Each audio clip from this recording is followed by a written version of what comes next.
우리가 매일 걷는 이 거리, 그리고 우리가 사는 동네, 이 모든 공간에는요, 사실 보이지 않는 가격표가 다 붙어 있습니다. 뭐 건물이 얼마나 크냐, 지하철역에서 얼마나 가깝냐, 이런 눈에 보이는 것들 말고요. 오늘 우리가 파헤쳐 볼 이야기는 바로 그 눈에 보이지 않는 위험이라는 요소가 부동산 가격에 어떻게 녹아들어가 있는지에 대한 겁니다. 자, 그럼 이런 질문을 던져볼 수 있겠죠. 아주 안전한 거리, 혹은 비가 아무리 와도 절대 물에 잠기지 않는 동네의 가치는 과연 돈으로 환산하면 얼마일까요? 이 질문에 대한 답을 찾기 위해서 오늘 우리는 아주 흥미로운 두 가지 사례를 깊숙이 들여다볼 겁니다. 바로 서울의 홍수 위험, 그리고 영국거리의 범죄율 문제입니다. 이런 눈에 보이지 않는 가치를 숫자로 측정하기 위해서 경제학자들이 쓰는 아주 특별한 도구가 있거든요. 비유하자면 마치 정비사가 자동차를 싹 분해해서 각 부품의 상태를 점검하는 것처럼 주택가격을 이루는 요소들을 하나하나 분해해서 그 가치를 따져보는 방법이라고 할 수 있죠. 그 도구의 이름이 바로 특성 가격 모형, 영어로는 헤도닉 프라이싱 모델입니다. 이건 경제학 박사과정 시험에도 단골로 나올 만큼 아주 핵심적인 개념인데요. 이렇게 생각하시면 쉬워요. 우리가 커피 한 잔을 살 때 사실 원두값만 내는 게 아니잖아요. 우유값, 인건비, 심지어 카페의 멋진 분위기값까지 다 포함된 가격을 내는 거죠. 특성 가격 모형이 바로 이겁니다. 집값이라는 하나의 덩어리를 반개수나 면적 같은 물리적인 특성, 그리고 안전이나 조망권처럼 눈에 보이지 않는 특성으로 잘게 쪼개서 각각의 가치가 얼마인지 정확하게 계산해내는 뭐랄까 강력한 돋보기 같은 거라고 보시면 돼요. 자, 그럼 이 모형이 어떻게 작동하느냐? 원리는 아주 논리적이고 간단합니다. 먼저 어마어마한 양의 부동산 거래 데이터를 싹 모읍니다. 그리고 여기서 집의 크기, 연식, 방개수처럼 누가 봐도 알 수 있는 물리적인 특징들이 가격에 얼마나 영향을 미치는지 먼저 계상해서 싹 걷어내는 거예요. 그렇게 다 걷어내고도 남는 가격 차이가 있겠죠? 바로 그 차액이 안전, 조망, 그리고 우리가 오늘 집중적으로 살펴볼 위험 같은 보이지 않는 요소들의 진짜 가치가 되는 겁니다. 그럼 이 강력한 도구를 손에 쥐었으니 한번 실제 사례에 적용해 봐야겠죠? 첫 번째 목적지는 바로 대한민국 서울입니다. 여기서는 홍수라는 자연재해의 위험이 과연 집값에 어떤 흔적을 남겼는지 한번 추적해 보겠습니다. 분석에 들어가기 전에 배경 스토리부터 좀 알아야 합니다. 때는 2010년과 2011년 서울이 연달아 엄청난 홍수 피해를 입었습니다.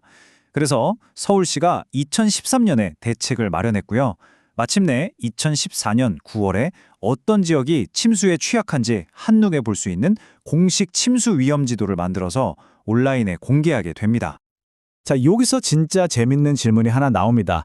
만약에 정부가 공식적으로 당신이 사는 동네는 홍수 위험 지역입니다 라고 도장을 쾅 찍는다면 집값은 어떻게 될까요? 당연히 뚝 떨어질 거라고 생각하기 쉽겠죠? 그런데 말이죠. 결과는 우리 생각과는 좀 달랐습니다. 연구진이 정부의 공식 지도가 공개되기도 전 데이터를 분석해 봤더니 세상에, 시장은 이미 홍수 위험을 가격에 다 반영하고 있었던 거예요. 과거에 아주 큰 침수 피해를 겪었던 지역은요, 안전한 지역보다 집값이 이미 7% 넘게 낮게 형성되어 있었습니다. 침수 경험이 중간 정도였던 곳은 약 2% 정도 낮았고요. 이게 무슨 말이냐면 사람들은 굳이 정부가 알려주지 않아도 자신들의 경험을 통해서 위험의 가격을 이미 매기고 있었다는 거죠. 그리고 여기서 결정적인 팩트가 나옵니다.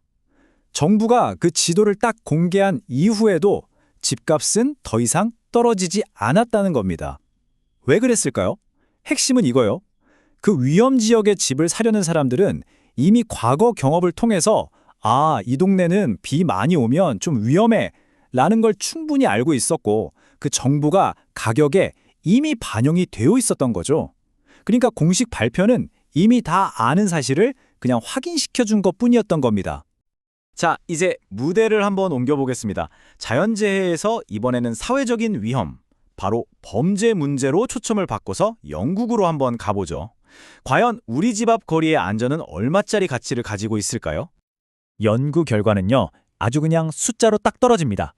특정 거리에서 인구 10명당 반사회적 행위, 그러니까 소란이나 기물 파손 같은 게 한 건 더 발생할 때마다 그 거리의 집값은 평균적으로 0.8%씩 하락했습니다. 근데 이건 약과예요. 폭력 범죄는 그 충격이 훨씬 더 큽니다. 똑같은 조건에서 폭력 범죄가 딱 한 건만 더 늘어나도 집값은 무려 1.6%나 뚝 떨어지는 걸로 나타났습니다. 정말 두려움의 비용이 숫자로 명확하게 보이는 순간이죠. 그런데 이 영국 연부에서 진짜 중요한 발견은 바로 초근접성이라는 개념이에요. 범죄율이 집값에 미치는 영향이 아주 국지적이었다는 거죠. 다시 말해서 옆 동네나 우리 구 전체의 치안 상태보다는요, 바로 내 집 앞 이 골목길에서 무슨 일이 일어나느냐가 가격에 결정적인 영향을 미친다는 겁니다. 위험에 대한 우리의 인식은 생각보다 훨씬 더 좁은 반경 안에서 작동하는 거죠. 자, 그럼 서울의 홍수 문제와 영국의 범죄 문제, 이 두 가지 사례를 통해서 우리가 무엇을 배울 수 있을까요? 이 연구들이 공통적으로 우리에게 말해주는 핵심, 딱 정리해보겠습니다. 첫째, 시장은 홍수나 범죄처럼 눈에 보이지 않는 위험에도 아주 분명한 가격표를 붙인다는 겁니다. 둘째, 때로는 정부의 공식 발표 같은 정보보다 사람들이 직접 몸으로 겪은 경험이 가격을 만드는 데 더 큰 힘을 발휘할 수 있다는 거고요. 셋째, 위험에 대한 평가는 매우 지역적, 하이퍼 로컬하다는 겁니다. 바로 내 집 앞, 내 거리가 제일 중요한 거죠. 그리고 마지막으로 시장 참여자들이 이미 그 위험을 다 알고 있는 상황이라면 새로운 정보가 공개된다고 해도 시장은 크게 움직이지 않을 수 있다는 점입니다. 이 모든 내용을요, 서울연구에 나온 이 한 문장이 정말 기가 막히게 요약해 줍니다. 결국 파는 사람이나 사는 사람이나 그 위험을 다 알고 있기 때문에 그 위험값이 이미 가격 안에 부정적인 요소로 녹아 들어가 있다. 이것이 바로 시장이 작동하는 방식이라는 겁니다. 결국 집값이라는 건 단순히 벽돌과 시멘트의 가치만을 의미하는 게 아닙니다. 어떻게 보면 그건 홍수에 대한 우리의 공포, 범죄에 대한 우리의 두려움을 그대로 비춰주는 거울과도 같아요.